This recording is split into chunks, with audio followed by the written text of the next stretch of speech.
Have you heard? Americans will soon be heading back to the moon. The mission is called Artemis II, and the rocket as well as space vehicle are already on the launch pad in Cape Canaveral. But because of some issues during the wet dress rehearsal this week, the launch window has been pushed till at least March. Artemis II is NASA's first crewed flight around the moon in more than 50 years. So it's a really big deal. And of course, NASA, they want a successful liftoff. Homer Hickam joins us. Homer is a retired NASA engineer, also a New York Times bestselling author. Homer, it's a pleasure talking to you this morning. Thanks for joining us. So NASA, they said cold temperatures caused a late start to the tanking operations, also known as fueling the rocket. Cold weather in Florida, it's always a struggle. You add a NASA launch, and that generally garners a lot of attention. So let's talk about this future launch and specifically some of the issues that arose during this wet dress rehearsal. Yeah, well, good morning, Stephen. So the NASA administrator, Jared Isaacman, is a good friend of mine, so I'm not going to pile in on criticism of what they're doing down at the Cape with the SLS rocket. I thought they rolled it out a little bit early. I'm more worried about the solid rocket motors going through cold-warm cycles. The problem right now, though, is that the SLS has a great big external tank full of liquid hydrogen, and hydrogen loves to leak. So when you got varying temperatures, that causes the valves to expand and contract, and those little hydrogen atoms just love to leak out. So most likely they're going to have to go back into the vertical assembly building, the VAB, to the barn to replace those seals, but we'll see. They may decide to leave it out on the pad. I look forward to the launch, and I look forward to a successful mission. And that's what we're looking forward to. I guess without hiccups, it would be odd, and that wet dress rehearsal is notable. Homer, as you were talking, we were showing those temperatures. One of the closest climate sites, Titusville, had a new record low on Monday. So certainly the cold air was significant, and this was the coldest February day we had in Titusville on Monday since 1958. And that is a big deal, especially when you're dealing with fueling a rocket. I mean, we've got the Orion space capsule that's on the top of that rocket. It's an amazing rocket. I am curious just your overall thoughts with this week. We were supposed to have the launch window open up. They pushed it till maybe March. Do you foresee, especially if they have to, I think you had said move it back to the barn, do you foresee that maybe getting delayed a little bit more? And could you blame cold weather on this? Yeah, I don't see this rocket getting off the pad till about April.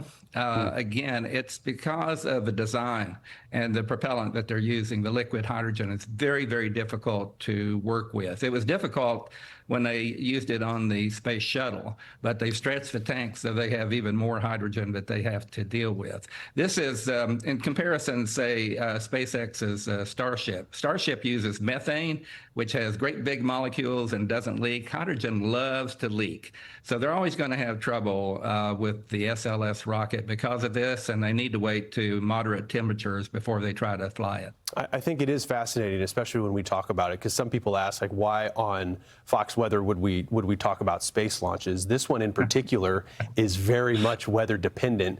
To take we'll get to there in a little bit. I want to talk about the significance of Artemis II for people who aren't aware how important it is to the overall mission of getting back to the moon. This is the first time, and correct me if I'm wrong, since 1972, right, that Americans will be orbiting the moon?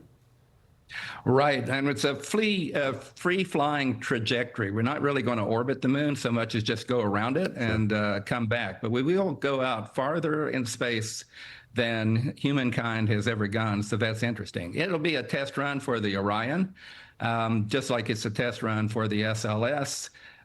We'll see how it goes, but ultimately, I do like the fact that Jared Isaacman has promised that we are going to go back and we're going to land, and this time we're going to stay. We're going to build a lunar outpost close to the South Pole of the moon. So this is just the first step, and we'll see how it goes. But ultimately, I think that we're going to have a good program, and I do like the idea that we're going to go back and stay on the moon this time. Yeah, the fact that we could have some staying power on our satellite is amazing to think about. There's been also, since we're kind of in space already, Homer, there's been a lot of attention lately on how active the sun has been. We are coming off of what's known as a solar maximum, the solar cycle. We get these periodic coronal mass ejections, and just this week we had some significant CMEs. Through the lens of space flight, is that type of radiation that the sun blows, the solar wind, can that affect a mission, let's say, like the Artemis II? And is that something that engineers are also paying close attention to?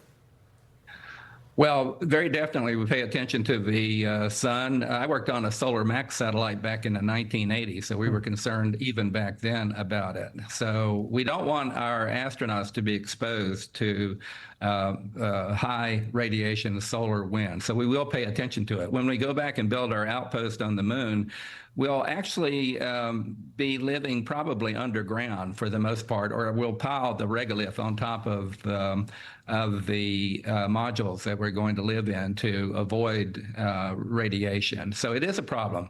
And space weather is a very interesting area to talk about, and it's definitely one that NASA's got to pay attention to when we're flying. Humans and instrumentation is also affected by this high radiation that can occur during the periods of solar max. Well, just talking to you, I think what a time to be alive, especially when you consider what we might be able to accomplish on the moon once we get there. But we have several steps to get through before we get to that point. We look forward to having future conversations with you. Thank you for joining us this morning, author and retired NASA engineer Homer Hickam. Appreciate it. Thank you, Stephen. All right.